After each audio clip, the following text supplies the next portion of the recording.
మనకు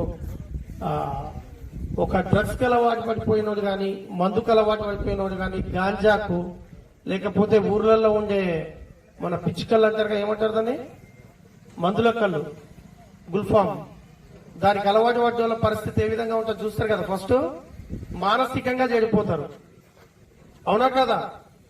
తర్వాత శారీరకంగా చెడిపోతాడు, ఏ పని చేయలేదు, ఇంట్లో పిల్లలతో లొల్లి, అమ్మా నాన్నలతో లొల్లి. దాని తర్వాత మానసికంగా చెడిపోయింది, శారీరకంగా చెడిపోయిన తర్వాత సామాజికంగా. అలాంటి వాడు మనకు రోజు మీద కనిపిస్తే మనం గౌరవం ఇస్తామా? ఇయ్యం. వాడేంది, వాడు తాగుబోతూ, వాడు లంగా, వాడు దుచ్చా అని చెప్పి అంటాం. తర్వాత ఎకనామికల్ గా అంటే ఎట్లా ఉన్న డబ్బులు కూడా అప్పులు చేసుకుంటా, ఉన్నాయి కూడా అమ్ముకుంటా సమాజంలో అన్ని రకాలుగా చెడిపోతాడు. కాబట్టి అలవాట్లు మనకు మంచిగా చెడ్డయా చెప్పాలంతా.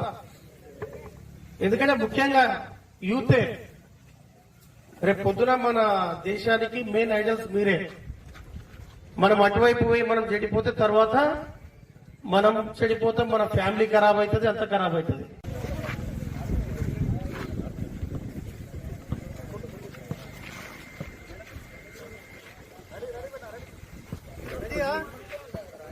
What